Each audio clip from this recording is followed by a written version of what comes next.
All right, everybody, welcome. Today we have another exciting interview. We have Carson Bowen, who's currently the general manager for the Wilmington Sharks baseball team. Carson's a graduate of UNCW. He holds degrees in marketing and communication studies. Carson began working for the Sharks in 2014, serving as the radio play-by-play commentator for 2 seasons before transitioning into ticket operations, and now his current role as GM.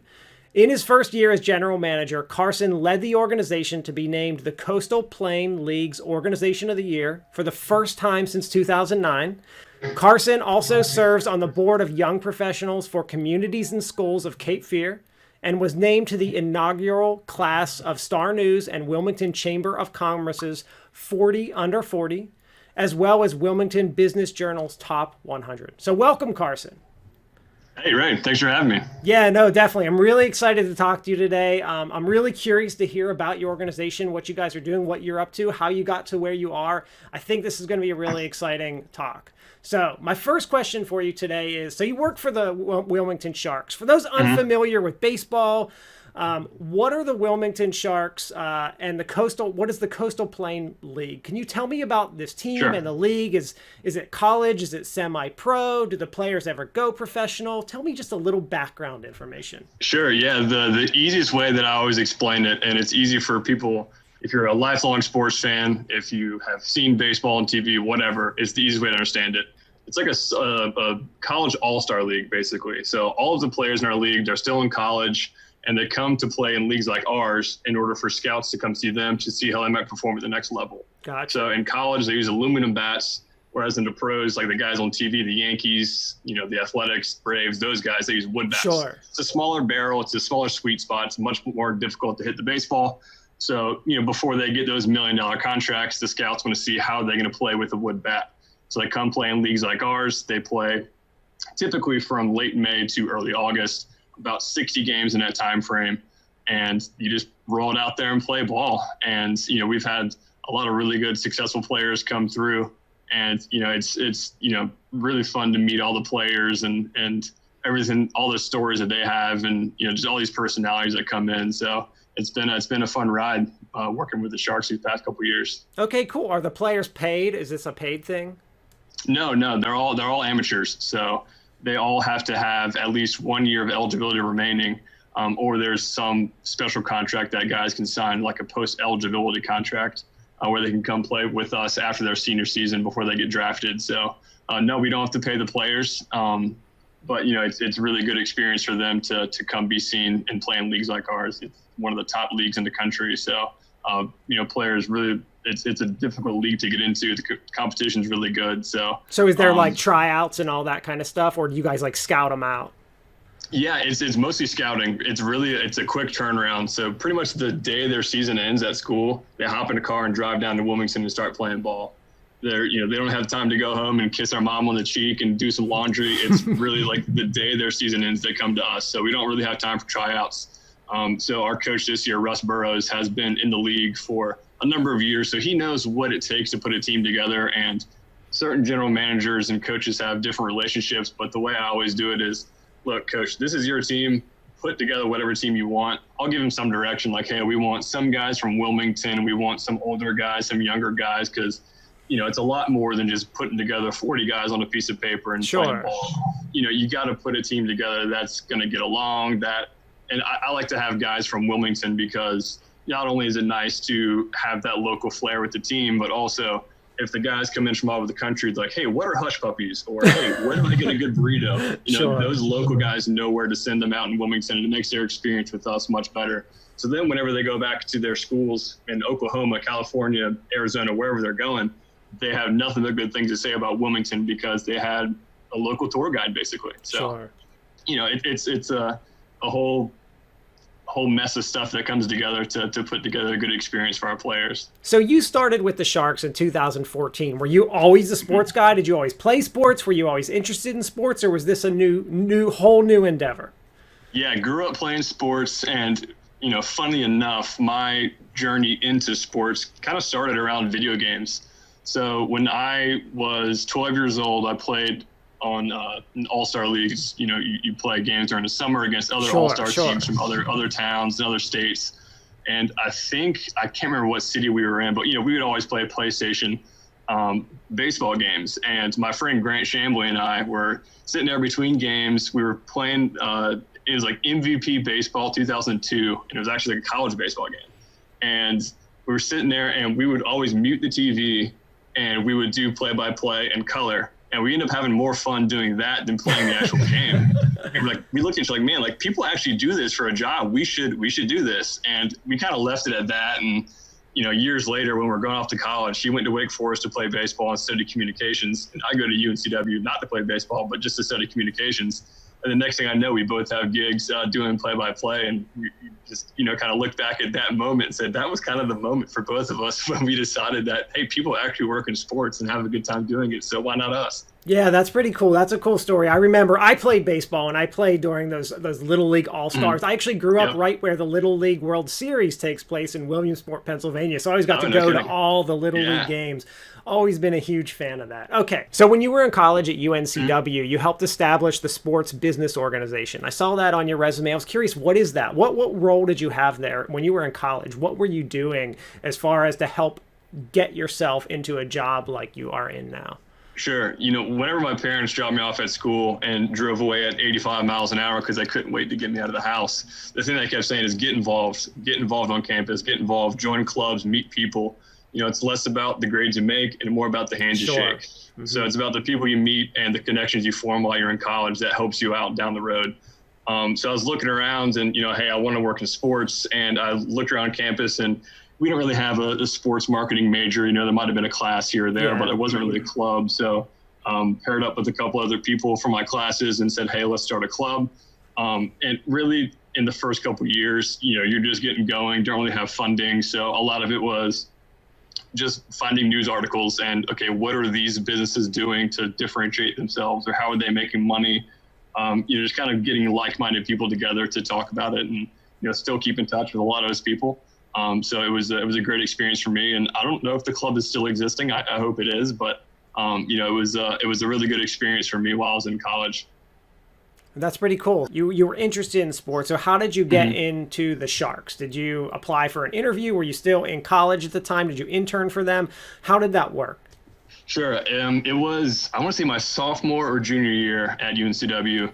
There was a class. It was a sports broadcasting class, and it was taught by Mike Vaccaro, who is the voice of UNCW baseball, basketball, all the sports. So I took a class with him, and it was a good experience. He allowed us to broadcast the games, basically like a mock broadcast. Sure. So he would show us game footage, and we would put the headset on and, push the dials and really get involved. And it was one of those things. I just talked to him after class and said, hey, if there's ever an opportunity where I can come in and just look over your shoulder during a broadcast, if I can make copies for you, get coffee, give you a high five after you tell a good joke, really anything I can do to help you out, I would like to do that. And also, if there's any gigs that are available that you know of, where do I look? How do I go about that? And he was a really helpful, really good mentor for me. And he said, hey, if any gigs come up, I'll let you know.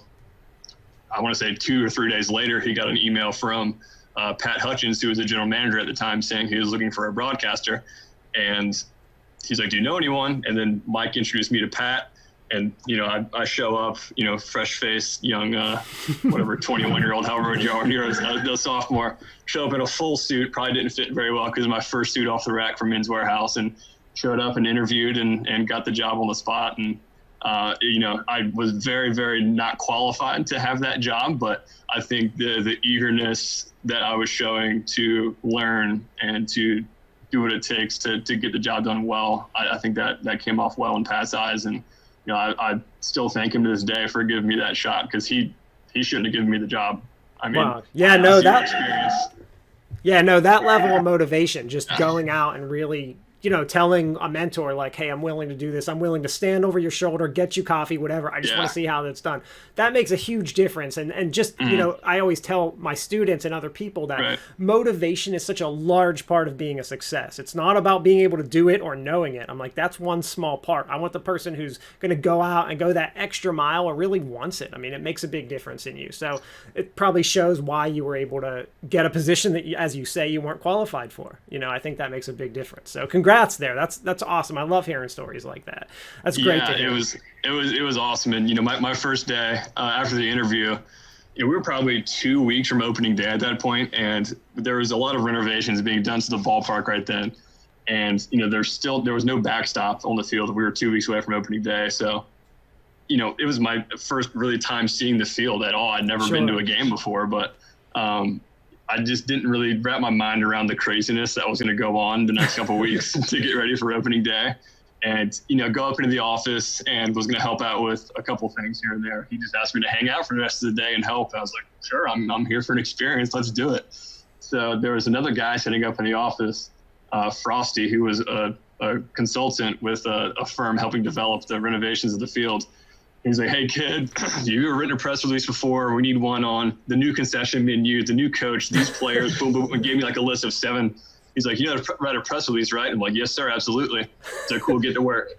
Sit down on my computer, Google, what is a press release? I had no idea what I was doing. And, just kind of cranked it out. And, hey, with Google right there at your fingertips, you can really do anything these days. Yeah, that's awesome. That's pretty funny. So that was your first job. You started out as this play-by-play commentator. What does that really mean? What was the job like? What did you do? What is like did you have to do research to learn how to do it? And like, what is a day-to-day like? What was your day-to-day like when you were doing this job? Sure. So with the broadcast that we did for the Sharks, it was audio only. So we didn't have to worry about a camera, but Sure. There's a camera now, but at the time it was just audio only. So, hey, as a broadcaster, it's up to you to paint the picture. The fans at home, they can't smell the popcorn. They don't hear the buzz of the lights. They can't smell the grass. They can't hear the pop of the bat quite like you can. So it's up to you to tell the story, to paint the picture for these people at home. It's probably 95% of the parents at the house. So, you want to convey the character of these kids, so riding the bus with the team, things like that really go into helping out with the broadcast. So, it's not only research of statistics or, hey, this is the little bio on the website. It's talking to the kids and saying, okay, well, Nick in his off time, when he's at his house, he likes to beat his brother at ping pong because his brother doesn't have a good backhand. So those type of things are not going to come up on the website. It's just spending time around the other people and listening to them, asking them questions and figuring out what it takes to really paint that picture for the people at the house. So really, being there helped you like gain the experience of the players. Yeah, it sounds like a dumb answer, like, hey, just be there. But no, it really is. No, I get it. It makes sense. Being an open book, being a sponge. So, outside of just doing your research, with the statistics and talking to coach and reading between the lines, things like that. But honestly, that's the reason why I transitioned out of broadcasting was it's so much work. It's so much work. But, I realized that, okay, I like doing it, but the things that I like about the job are connecting with people. And it was the things outside of broadcasting that broadcasting allowed me to do. So that's why I ended up transitioning out of the broadcasting role. Like, I like doing it, but all the press releases, all the writing, it's not for me. It's not my strong suit. I would rather be bopping around doing a million different things at once instead of sitting at a computer for 5 hours and talking to myself. So, sure.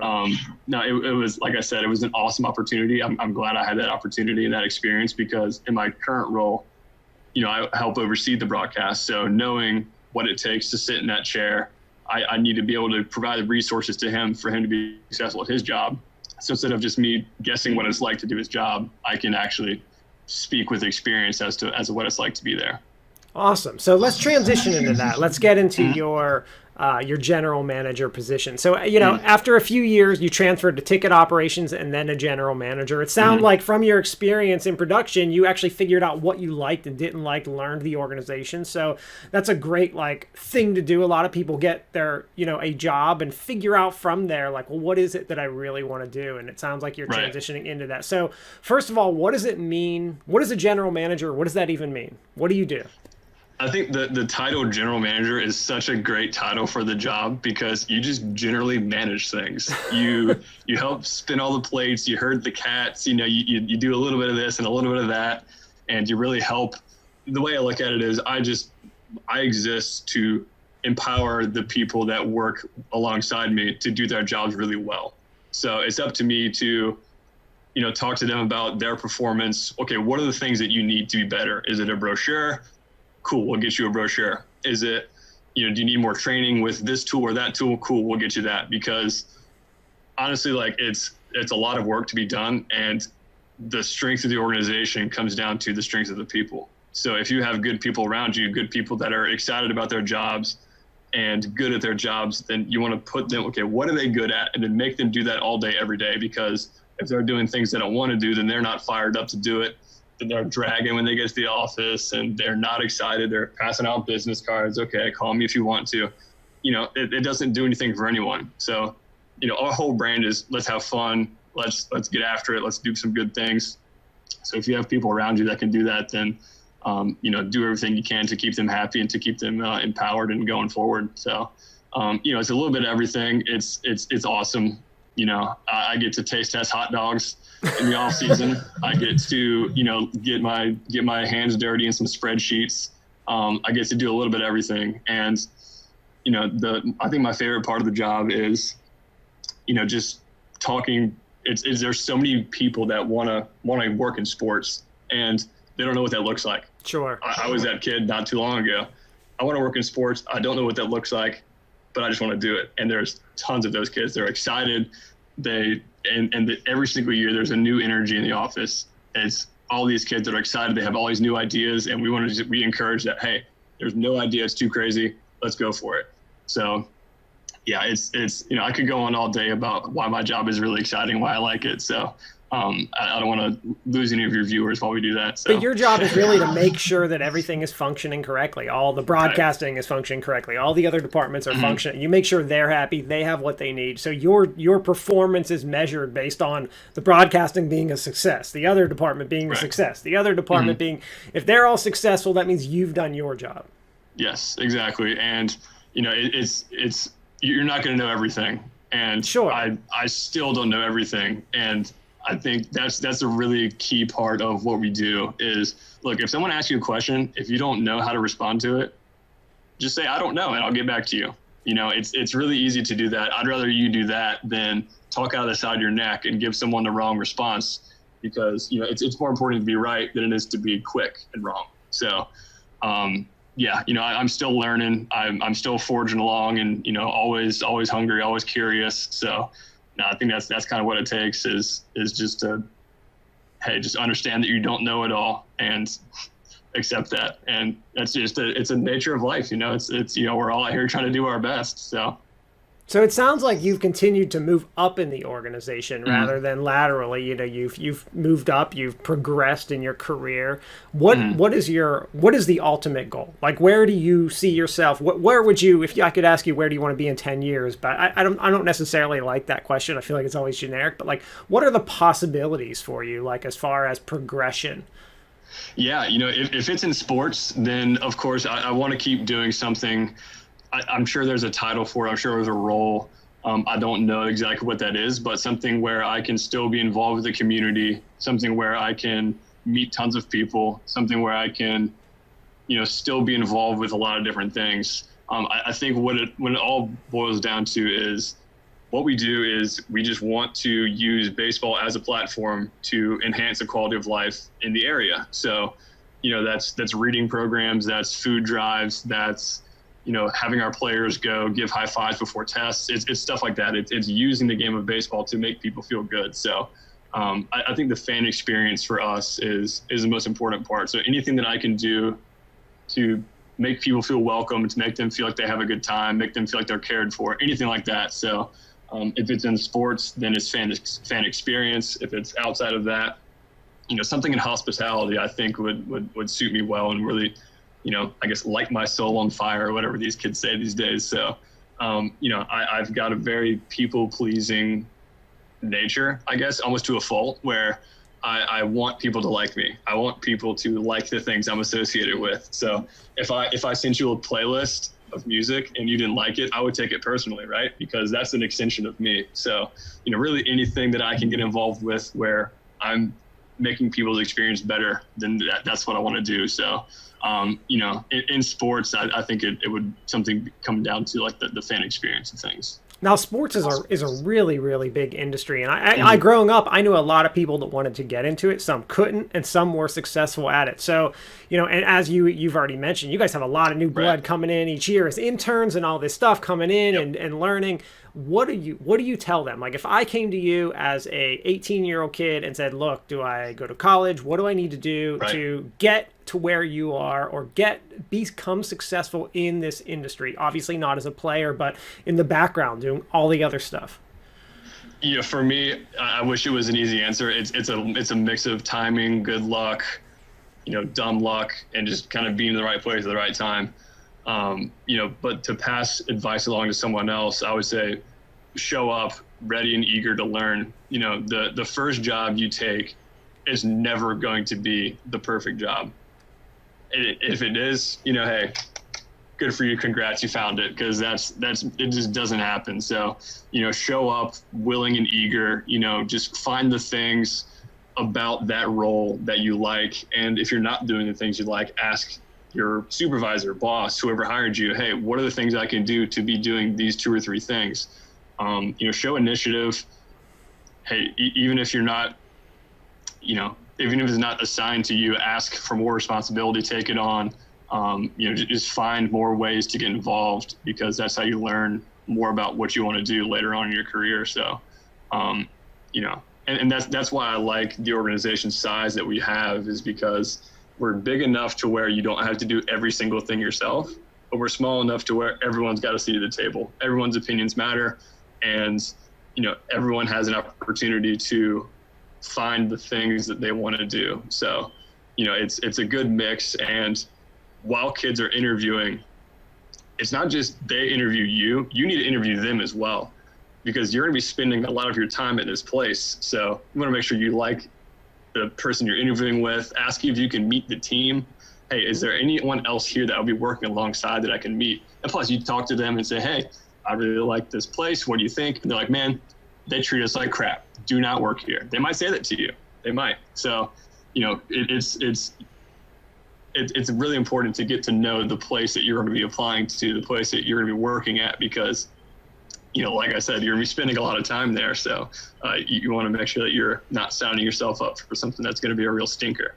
I think that's some good advice. I like the idea that, tell someone, your first job is not your dream job. Like, I think sometimes people have that expectation that this first job is going to be like this huge salary and all this great stuff. And it's like, no, you're going to get to that point. But what are the 10 steps you need to take to get that position that you're looking for? Like, you went to college, you started this organization at your college, you had a mentor, you worked with your mentor, you told your mentor, look, I'm a 20-year-old who's willing to do anything to get in here. You got the lucky break and you went with it, and you have slowly built up. Like, you look at each one of those steps, it's like you're climbing a ladder and you're getting to where you want to go by consistently doing it. You didn't just get hired as a GM right out of college. Right. I mean, it doesn't happen like that usually. So exactly. And, even if I was hired as a general manager right out of college, I would not have wanted to do that job, because I would not have had the skill set to be able to do it. So, I think it really is, it's a slow climb, but, you gotta respect the grind and the process, I guess. And, understand it's about the journey, and the destination is there, and keep that in your mind. But, really just, be present and take every moment as an opportunity to learn and grow. So. Yeah, no, I think that's great advice. I'm really interested in all that the motivation that you're talking about. I think it's really good advice for someone watching this. So I want to transition just a little bit, just for the end part of the interview, and talk a little bit about how baseball in general, you guys, and sports in general have been affected by coronavirus because it's been a significant thing. And I know someone watching this in like 3 years from now is going to be like, oh, what it was that, because they're going to forget. Yeah. You know, we'll forget already if it didn't even happen. But it's a big impact in our society, right? It's literally affecting, I don't care what industry you're in, you're somehow being impacted. And sports, it's affected a lot. Like, are we going to, like, how has it affected you guys so far? Yeah, so early on, I think it was mid-March, you know, when everything started kind of falling apart, and we understood that, okay, this is serious and gonna be here for a while.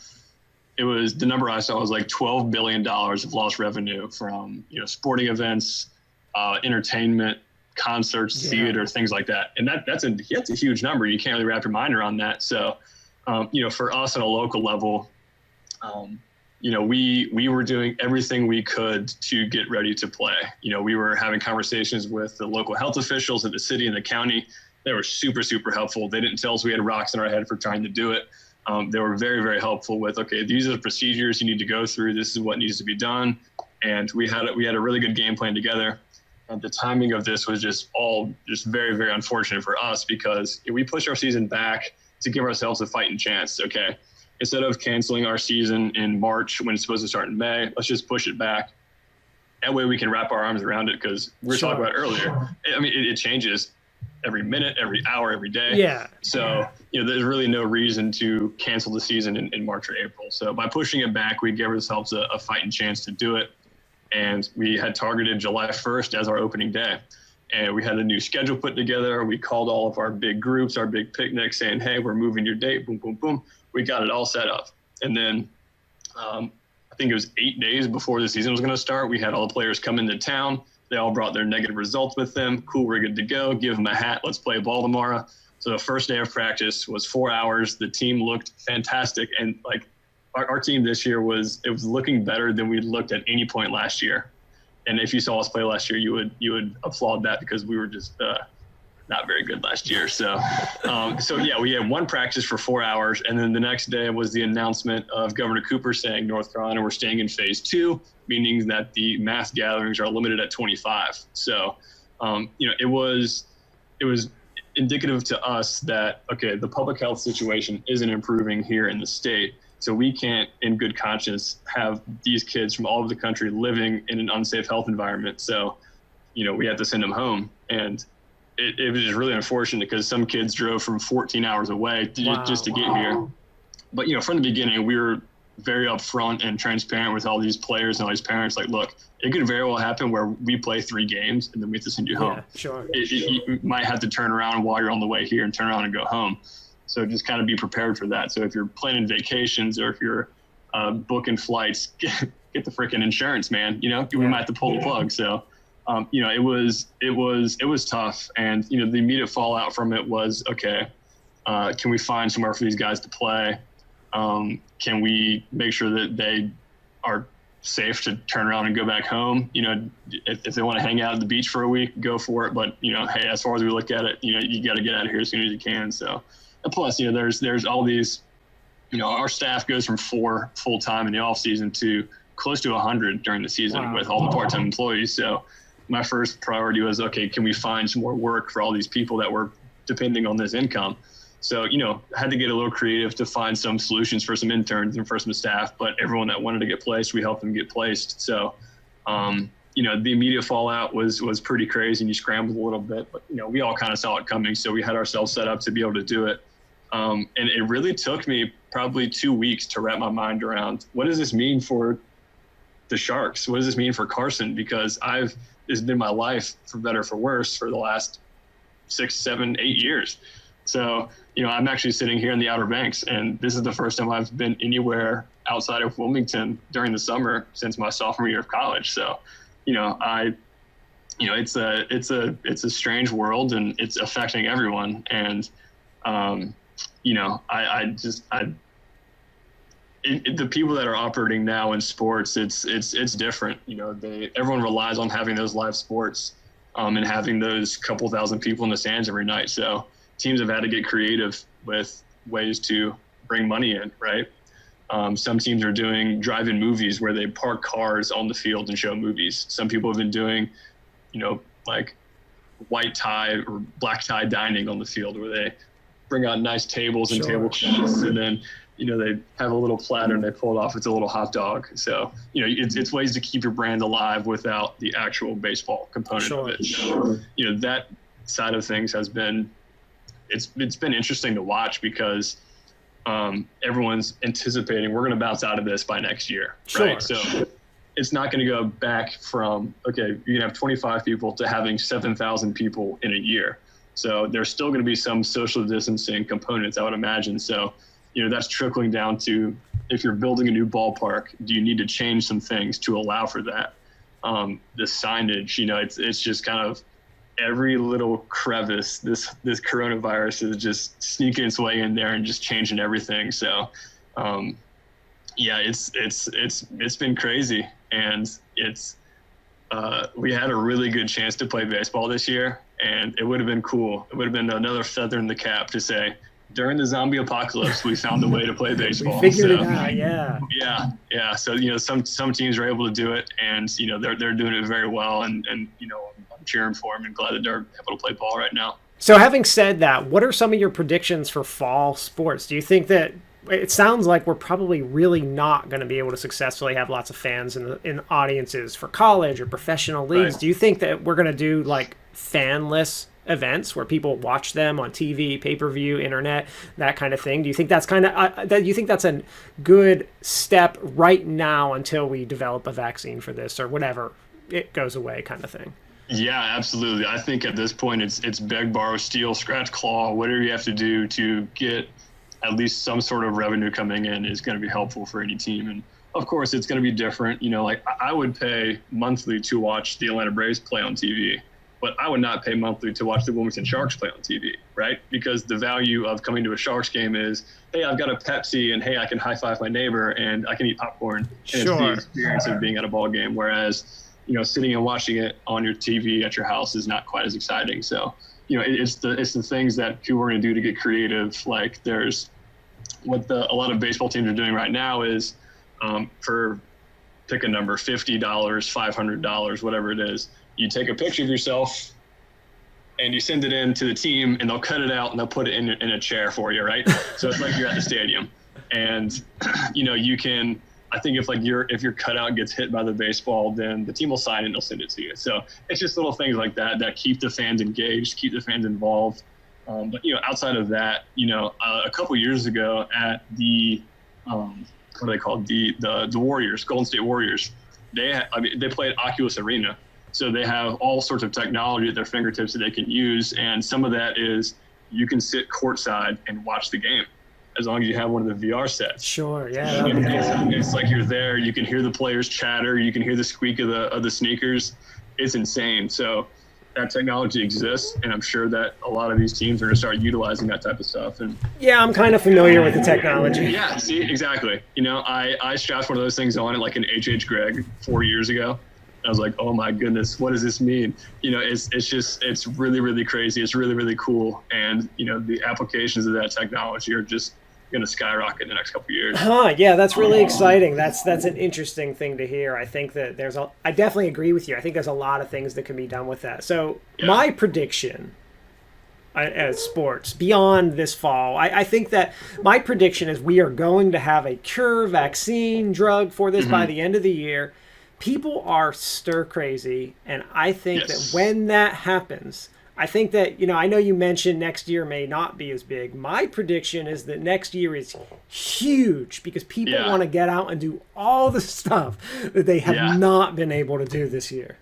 Exactly. And, I hope you're right, because, and that was the thing that we were preparing for is like, look, we need to get ready as if we're playing ball this year, because if we just sit here and do this for a couple months, then when the things open up, we're not going to be ready. So, we were really banking on the fact that we were going to be good to go by this summer. And like you said, people are stir crazy. They've been sitting in their houses with people they're related to for the last couple months. And, I don't know how you are, but I see the mailman and I like have a 20-minute conversation with him because I'm excited to talk to somebody new.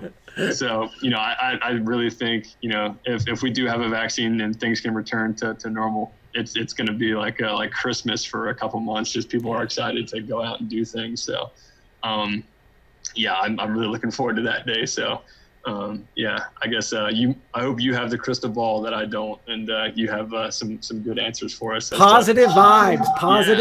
that it's happening. It makes a difference. Yeah, I'm with you there. I've got to be positive that this is going to come. We're going to get. They're saying end of the year. I'm positive that's going to happen. We had some success there. We just got news yesterday. Like every day, we're getting some news like this vaccine potentially working. We're going to have something. I know it.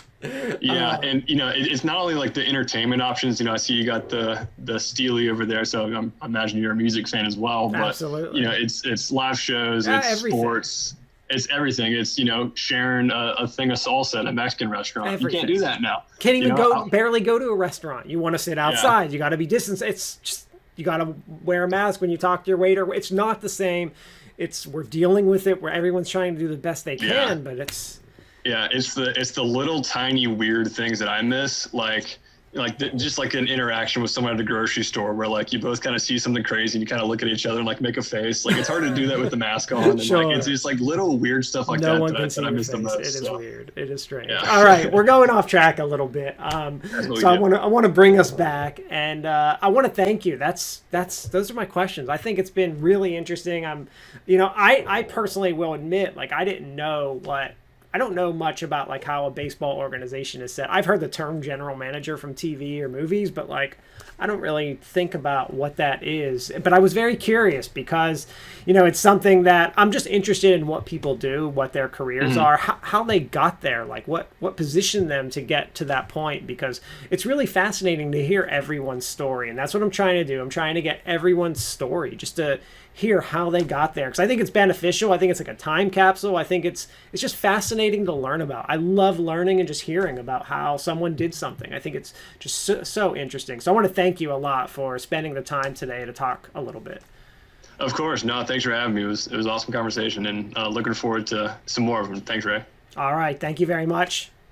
Bye.